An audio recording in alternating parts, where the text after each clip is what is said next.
আসসালামু আলাইকুম। ওয়ালাইকুম আসসালাম ওয়া রাহমাতুল্লাহি ওয়া বারাকাতুহু। আপনি ওইখানে কেন বসছেন? উপরে এসে বসেন। না, উপরে পরে বসবো। আমার কিছু বিষয় জানার আছে, যখন আমি জানবো তখন আমি উপরে যাই বসবো। ও আচ্ছা, ঠিক আছে, বলেন। আচ্ছা, আপনার সাথে বিয়ের সময় কত টাকা দেনমোহর করা হয়েছিল? 2 লক্ষ টাকা। 2 লক্ষ টাকা। কত টাকা দেওয়া হয়েছে? 1,50,000 টাকা দেওয়া হয়েছিল। ও, আর কত পাবেন আপনি আমার কাছে? 50,000 টাকা। 50,000 টাকা পাবেন, তাই তো? জি। এই নেন আপনার বাকি 50,000 টাকা, আপনি গুনে দেখতে পারেন। তাহলে আপনার টাকা আপনি বুঝে পাইছেন? আলহামদুলিল্লাহ। আলহামদুলিল্লাহ। আপনি তাহলে উপরে এসে বসেন, আমার হাতটা একটু ধরেন। অত গণ পেশাল দিয়েন না, পেশাল কম দেন। এখন আমার কিছু জানার আছে আপনার কাছে। আচ্ছা, আপনি বলুন তো, ঈমান কাকে বলে? ঈমান হচ্ছে বিশ্বাস। একজন আরেকজনের প্রতি বিশ্বাস থাকলেই সেটাই ঈমান। বিশ্বাস চলে গেলে ঈমানও চলে যাবে। আচ্ছা, আমি তো মুসলমান, তাই না? জি। আমাদের কালেমা কয়টা? কালেমা 4টা। প্রথম কালেমাটা একটু বলেন। আচ্ছা, ঠিক আছে, বুঝতে পারছি। না, বলতেছে, দাঁড়ান একটু মনে করতেছে তো। ঈমানের সংজ্ঞা কি? হ্যাঁ, বুঝতে পারছি। আরেকটা প্রশ্ন আছে আমার। প্রশ্ন না, আমার জানা খুবই দরকার এটা আর কি।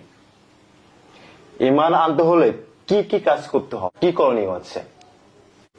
আসলে না, এখন মনে পড়তেছে না। এখন আপনার মনে পড়তেছে না?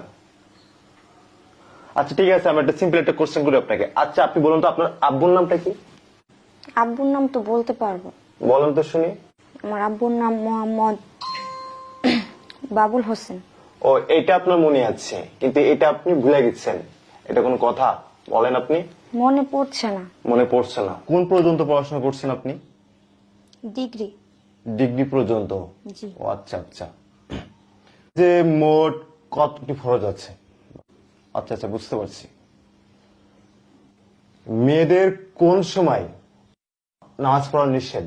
মেয়েদের কোন সময় নামাজ পড়া নিষেধ বলেন। মাসে 7 দিন তাদের নামাজ পড়া নিষেধ, যখন তারা পিরিয়ড থাকে তখন। Good good. উজুর ফরজ কয়টি? হ্যাঁ, বুঝতে পারছি। গোসলের ফরজ কয়টি? আসসালামু আলাইকুম। ওয়ালাইকুম আসসালাম। কি হয়েছে বাবাজি? আপনার মেয়ে হ্যাঁ, কোন পর্যন্ত পড়াশোনা করছে? কেন ডিগ্রি পর্যন্ত? ডিগ্রি পর্যন্ত পড়াশোনা করছে। সে কি কোরআন শরীফ পড়তে পারে? অবশ্যই। আমার তো মনে হয় না সে কোরআন শরীফ পড়তে পারে। আপনার মেয়েকে কি ইসলাম সম্পর্কে কি আপনি শিক্ষা দেননি? তোমার কাছে কি সন্দেহ মনে হইতেছে? অবশ্যই আমার সন্দেহ মনে হচ্ছে। কেন সন্দেহ মনে হবে না? আমি তাকে প্রশ্ন করেছি, ঈমান কাকে বলে? ঈমান আনতে হলে কি কি কাজ করতে হবে? ঈমানের সংজ্ঞা কয়টি? উজুর ফরজ কয়টি? গোসলের ফরজ কয়টি? সে কোনো কিছুই জানে না। সব থেকে বড় কথা কি জানেন? যে কালেমা পর্যন্ত সে বলতে পারে না। তাই কি আপনি কি ইসলামের জ্ঞান দেননি? সে এত পর্যন্ত লেখাপড়া করছে, তার মধ্যে কি ইসলামের কোনো জ্ঞান সত্যি নাই? চাপা মারছিলেন আমার সাথে, তাই না? খুব চাপা মারছিলেন। আমার মেয়ে পর্দা করে, আমার মেয়ে বাসায় বাইরে যায় না, কোনো কিছু করে না, সারাদিন বাসায় থাকে। খুব চাপা দিচ্ছিলেন। আমি যদি এই প্রশ্নগুলো বের আগে করতাম তাহলে কি হতো বলেন? কি হতো? বিয়ে করতাম না আমি। যেহেতু এখন জানলাম, এখন একটা কাজ করেন, আপনি আপনার মেয়েকে নিয়ে সোজা রাস্তা দেখা যাচ্ছে, আপনি চলে যান। যেদিনকে আপনি আপনার মেয়েকে ইসলাম সম্পর্কে জ্ঞান ঢুকাবেন, সেদিনকে আমাকে বলবেন। তার আগে আমাকে নক করবেন না, ঠিক আছে? আপনার এই মেয়ে নিয়ে কি আমি 2 দেব পানি খাবো? যার ভিতরে ইসলাম নাই, ইসলামের কোনো জ্ঞান নাই, ইসলামের প্রতি কোনো ধারণা নাই, তেমন মেয়ে আমার লাগবে না। Not allow. প্লিজ যাইতে পারেন আপনি এখন। তুমি এটা কি বলো জামাই? কয়েকটা ইসলামের প্রশ্ন আমার মেয়ে পারে না বিদায় এখন কি এই বাসর হইতে আমার মেয়ের নিয়ে আমি চলে যাবো এখন? অবশ্যই। কি ধরনের কথা তুমি কি বলো এটা? হ্যাঁ, আপনি এখনই যাবেন, আপনার মেয়েকে নিয়ে আপনি এখনই চলে যাবেন।